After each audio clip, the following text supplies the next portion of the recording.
Exodus 28. Then bring near to you your brother Aaron, and his sons with him, from among the Israelites, to serve me as priests, Aaron and Aaron's sons, Nadab and Abihu, Eleazar and Ithamar. You shall make sacred vestments for the glorious adornment of your brother Aaron. And you shall speak to all who have ability, whom I have endowed with skill, that they may make Aaron's vestments to consecrate him for my priesthood. These are the vestments that they shall make: a breastpiece, an ephod, a robe, a checkered tunic, a turban, and a sash. When they make these sacred vestments for your brother Aaron and his sons to serve me as priests, they shall use gold, blue, purple, and crimson yarns, and fine linen. They shall make the ephod of gold, of blue, purple, and crimson yarns, and of fine twisted linen, skillfully worked. It shall have 2 shoulder pieces attached to its 2 edges, so that it may be joined together.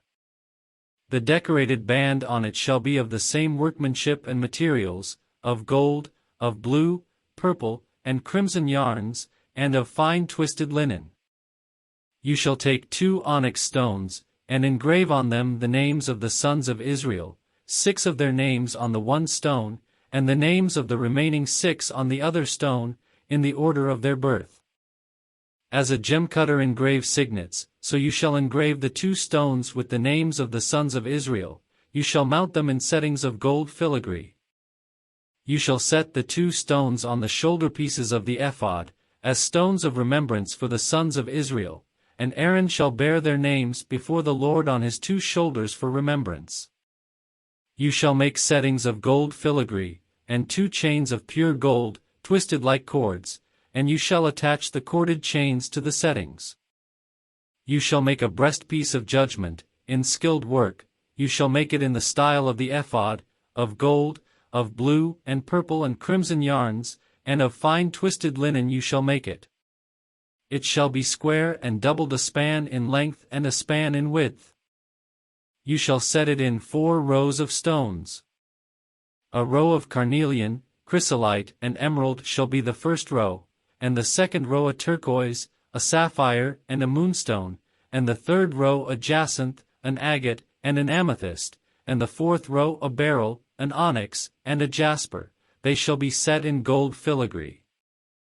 There shall be 12 stones with names corresponding to the names of the sons of Israel. They shall be like signets, each engraved with its name, for the 12 tribes.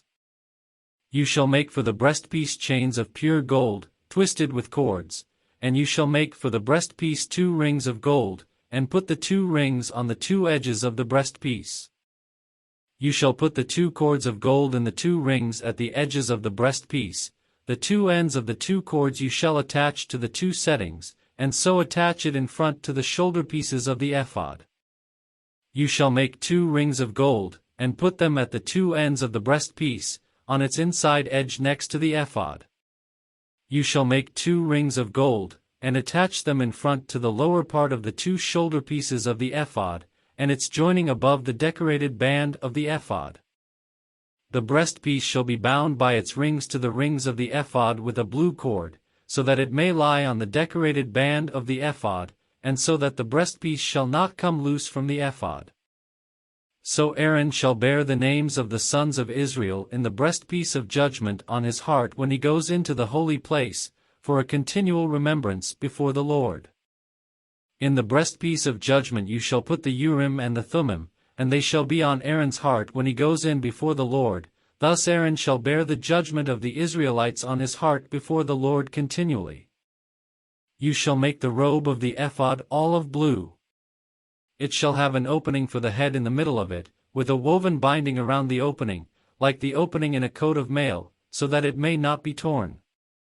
On its lower hem you shall make pomegranates of blue, purple, and crimson yarns, all around the lower hem, with bells of gold between them all around, a golden bell and a pomegranate alternating all around the lower hem of the robe. Aaron shall wear it when he ministers, and its sound shall be heard when he goes into the holy place before the Lord, and when he comes out, so that he may not die. You shall make a rosette of pure gold, and engrave on it, like the engraving of a signet, holy to the Lord. you shall fasten it on the turban with a blue cord, it shall be on the front of the turban. It shall be on Aaron's forehead, and Aaron shall take on himself any guilt incurred in the holy offering that the Israelites consecrate as their sacred donations. It shall always be on his forehead, in order that they may find favor before the Lord. You shall make the checkered tunic of fine linen, and you shall make a turban of fine linen, and you shall make a sash embroidered with needlework. For Aaron's sons you shall make tunics and sashes and headdresses, you shall make them for their glorious adornment.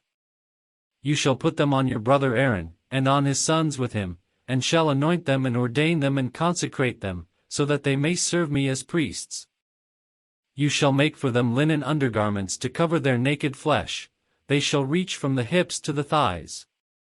Aaron and his sons shall wear them when they go into the tent of meeting, or when they come near the altar to minister in the holy place, or they will bring guilt on themselves and die. This shall be a perpetual ordinance for him and for his descendants after him.